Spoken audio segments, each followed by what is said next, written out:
Today I'm going to talk about the marks distribution of IIT JAM 2021 mathematical statistics paper. IIT JAM 2021 का जो mathematical statistics का paper था उसका marks distribution analyse करने वाला हूँ। तो इसके लिए मैंने क्या किया कि पेपर में गो थ्रू हुआ और पेपर को देख के मैंने सारे मार्क्स लिख रखे हैं। तो स्टार्ट करने से पहले मैं बता दूं कि जो डिवीज़न था मार्क्स का लास्ट ईयर वो ऐसा था कि मैथमेटिक्स से 40% और स्टैटिस्टिक्स से 60%। तो 60-40 का रेशियो था, तो उसको फॉलो करेगा जो पेपर है, तो उससे स्टार्ट करते हैं। मैथमेटिक्स में देखें तो मैथमेटिक्स में 4 portion like matrix determinant sequence series differential calculus integral calculus. तो जो मार्क्स डिस्ट्रीब्यूशन इस तरह से कुछ कि मैट्रिक्स डिटरमिनेंट से मतलब 9 नंबर क्वेश्चन, सीक्वेंस सीरीज से 9, डिफरेंशियल कैलकुलस से 13 और इंटीग्रल कैलकुलस से 9। तो ओवरऑल ये 40 हो जाते हैं। तो मैं ये नहीं कह रहा हूँ कि जो इस साल का पेपर है वो यही मार्क्स डिस्ट्रीब्यूशन फॉलो करेगा। ऑब्वियसली इस साल का पेपर थोड़ा चेंज हुआ है, लाइक पेपर में 30-70 का रेशियो होगा। तो ऑब्वियसली मैथमेटिक्स पोर्शन से कुछ क्वेश्चंस कम होंगे, बट डेफिनेट सा है कि अगर आप 30 मार्क्स कवर करना चाहते हो तो आपको चारों सिलेबस फॉलो करने पड़ेंगे। ऑब्वियसली ये 40 मार्क्स का क्वेश्चन है मैथमेटिक्स रिलेटेड। जो सबसे ज़्यादा है डिफरेंशियल कैलकुलस है, क्योंकि उसमें बहुत ज़्यादा टॉपिक्स है लाइक लिमिट, फंक्शन, डिफरेंशिबिलिटी और मैक्सिमम मिनिमम और भी इस तरह की चीज़ें हैं, इससे इसका वेटेज जो है थोड़ा ज़्यादा है। Coming to the statistics portion में प्रोबेबिलिटी से 9 नंबर क्वेश्चंस पूछे गए थे लास्ट ईयर, यूनिवेरिएट डिस्ट्रीब्यूशन से 6, स्टैंडर्ड डिस्ट्रीब्यूशन से 8। तो ऐसा नहीं यार कि मैंने ना कुछ कुछ क्वेश्चंस दो थे जो यूनिवेरिएट के लग रहे थे, मतलब स्टैंडर्ड डिस्ट्रीब्यूशन से क्वेश्चंस थे यूनिवेरिएट से रिलेटेड।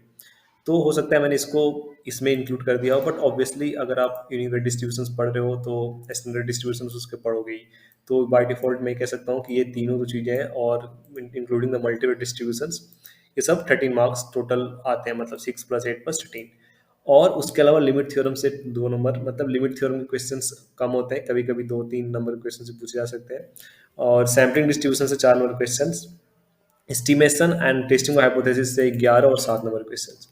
तो अगर हम सम कर दें 60 में से जो 18 नंबर क्वेश्चंस है, जो मैं लास्ट वीडियो में डिस्कस कर रहा था कि जो 18 नंबर क्वेश्चन है वो एस्टिमेशन और हाइपोथेसिस टेस्टिंग से पूछे जाते हैं।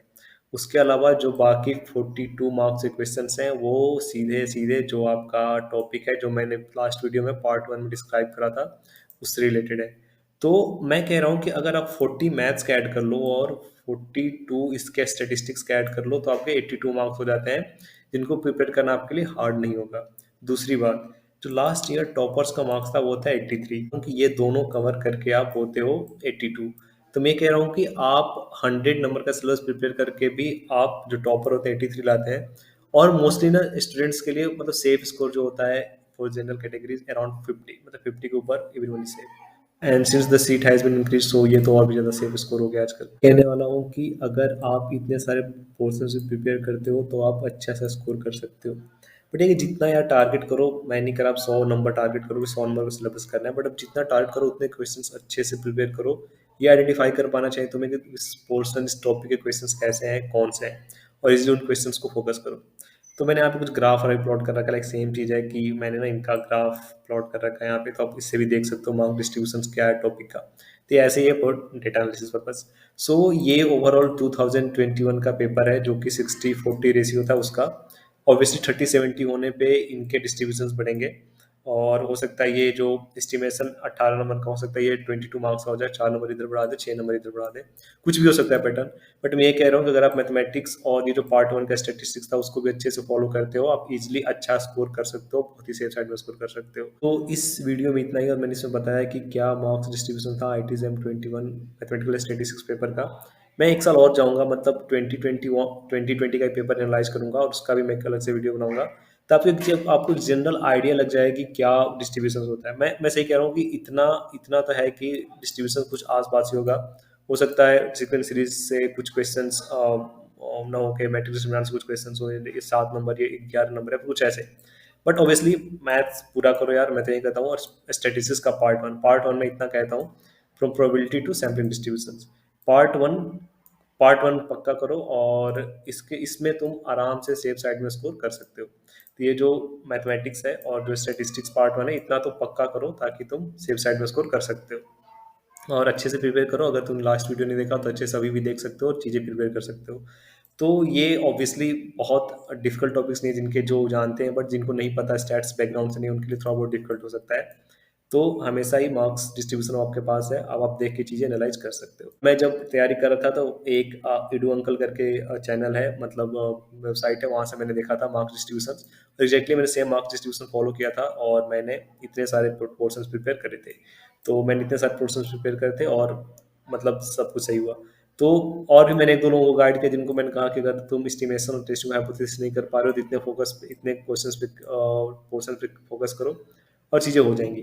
तो मैं वही कह रहा हूँ कि आप एक बार मार्क्स डिस्ट्रीब्यूशन जान गए हो तब आप इसके अकॉर्डिंग अपने प्रिपरेशंस को फोकस करो। अगर आप चाहते हो एस्टिमेशंस करना तो आप कर सकते हो। टेस्टिंग हाइपोथेसिस टॉपिक है वो एस्टिमेशन से बहुत ज़्यादा रिलेटेड है, तो ऐसा नहीं है कि आप ये 7 नंबर वाला कर सकते हो और 11 नंबर वाला छोड़ सकते हो। तो इस तरह का नहीं है, आपको पूरा करना पड़ेगा। और इसका मैं लिंक दे दूंगा आपको डिस्क्रिप्शन बॉक्स में, आप देख लेना। आप ना सेपरेट मार्क्स डिस्ट्रीब्यूशन भी देख सकते हो, लाइक 6 का डबल क्लिक करोगे तो आप देख सकते हो कि एक एक नंबर के 2 क्वेश्चन थे, 2 नंबर का 1 क्वेश्चन था और एक एक नंबर के 2 और क्वेश्चन थे। तो इस तरह सब मैंने लिख रखा है। तो इस वीडियो को इतना ही, और अगर अगला वीडियो आप चाहते हो कि 2020 पे हो तो मुझे ज़रूर बताना। और मैं दोनों मार्क्स का मतलब दोनों पेपर का एनालाइज करके दोनों रिजल्ट 2020-21 का अगली वीडियो में सामने रखूंगा और फिर देखेंगे कि क्या डिस्ट्रीब्यूशन होता है मार्क्स का। तो ओवरऑल चीज़ें इधर ही रहती हैं आसपास, 1-2 मार्क्स इधर उधर हो सकते हैं। तो जिससे मैं जब था तो उस टाइम प्रोबेबिलिटी से मैंने देखा था 6 नंबर क्वेश्चन आते हैं, बट ऑब्वियसली कभी कभी चीज़ें बदल जाती हैं, प्रोबेबिलिटी से 9 नंबर क्वेश्चन आ सकते हैं। यूनिवर्स डिस्ट्रीब्यूशन थोड़ा कम कर दिया। बट ये तो है कि चीज़ें इनके ही आसपास रहती है और आप इनको अच्छे से अगर फोकस करो तो आप अपने प्रिपरेशंस को अच्छे से कर सकते हो। Thanks for watching the video and don't forget to subscribe to the channel.